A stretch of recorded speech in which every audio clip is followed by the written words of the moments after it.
Hi, my name is Shan. Thank you very much for watching. Please subscribe if you'd like to see more videos. There are loads of different types on this channel. I'm sure there'll be one you like. And if you do subscribe, don't forget to click on the little bell so you get a notification when I upload my videos. That way you won't miss them.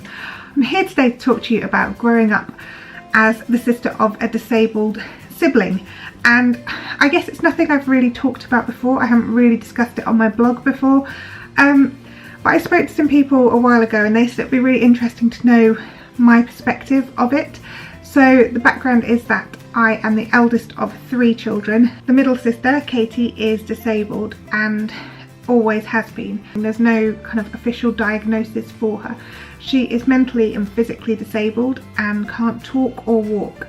She can communicate with us. She communicates by squeezing our fingers. If she wants something, she understands everything that's going on around her, but she doesn't have a way to communicate. So growing up with a disabled sibling was just completely normal for me. I was the eldest. I'd had a little bit of time as an only child.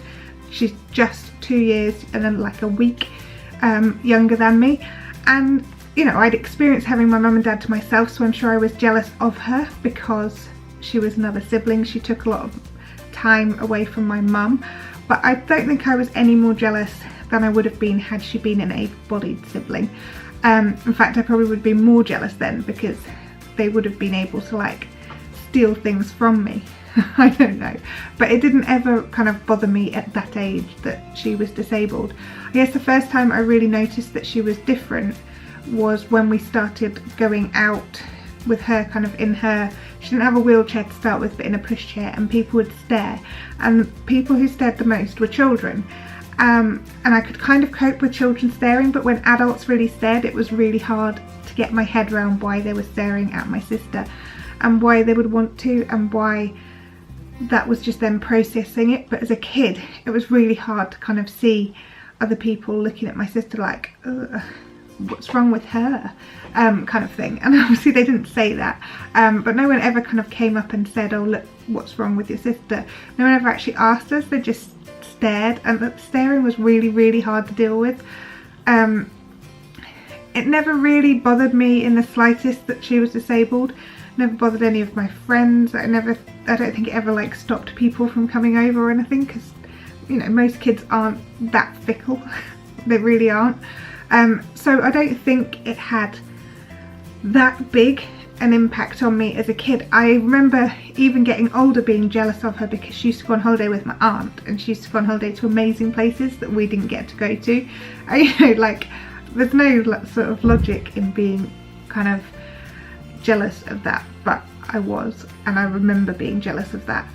I remember going to like special play groups. There weren't ever really any days set up for siblings, which I know there are now, where you can meet other siblings of disabled children, but that never existed when I was younger, so it just wasn't a thing that happened.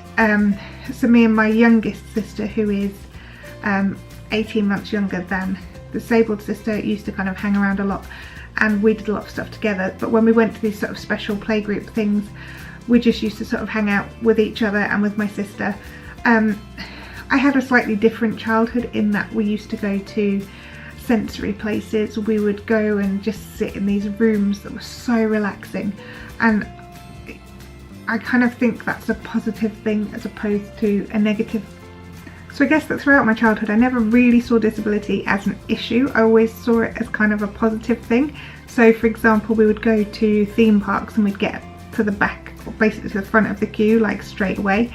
And you know, that was brilliant. So when I had children and I first went to a theme park, I was like, what? You have to queue for this stuff? Seriously? So I was quite used to going at the very end, getting straight on the rides, and then letting us go like 2 or 3 times round, not just taking us off straight away. It was really kind of beneficial to have my sister there. And even as an adult, I've been to say concerts with her, and say we've been to football, and she gets the most fantastic view at Wembley because they've got this amazing disability kind of row, and there's no one, if the people in front of you stand up, you can still see. So we also went to see Take That there. So you know, I've got to do some amazing things because of her. Obviously her disability is hard for her. It's hard to see her suffer when she's in pain. It's hard to see that it's hard to see my mum struggling, or you know, the place where she lives not necessarily dealing with her disability well. The place where she currently lives is absolutely fine, but the place before just kind of used to sit her and the other girls in front of CBeebies, which, you know, they were all like 19. It's not exactly what they should be watching.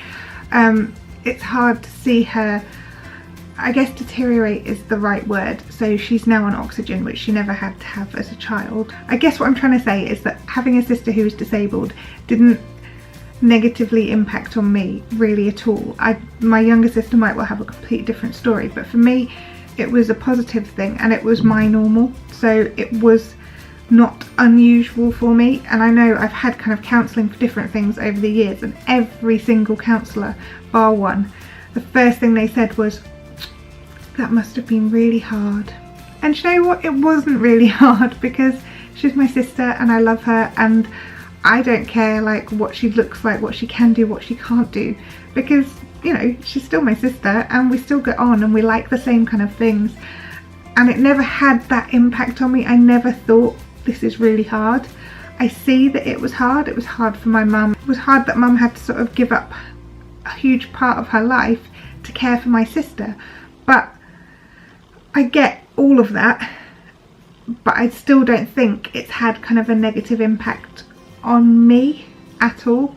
So if you have a disabled child and you've got other children who are able-bodied, I really don't think it's that big of an impact on them, although obviously it depends what the disability is and what the able-bodied children are kind of subjected to. But fundamentally, disability is just something that's slightly different about someone else. It doesn't make them any less of a person or any less lovable. It just means that they have more difficulties doing the things that we find completely and utterly normal, and that's sad.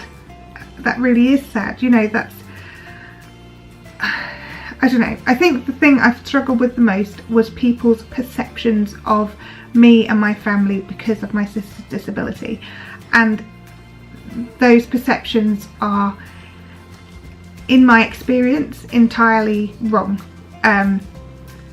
Entirely wrong. I don't think I've ever had someone look at us and go, oh, what a lovely family. They always sort of look and go, oh, that must be hard. But you know what I would have loved as a kid? For someone just to go, oh, look at that family, you know, they're doing all right. I think this is such a big topic and it's so hard to just talk about it in a short space of time, but I think I've said everything that I wanted to say about it. If you have any questions whatsoever about it, then please leave them in the comments below. If you want me to do any other videos or any kind of different videos on this sort of topic, then also leave it in the comments below or DM me. Just let me know, because perhaps it's something that I might look into talking about a bit more if people want me to, basically.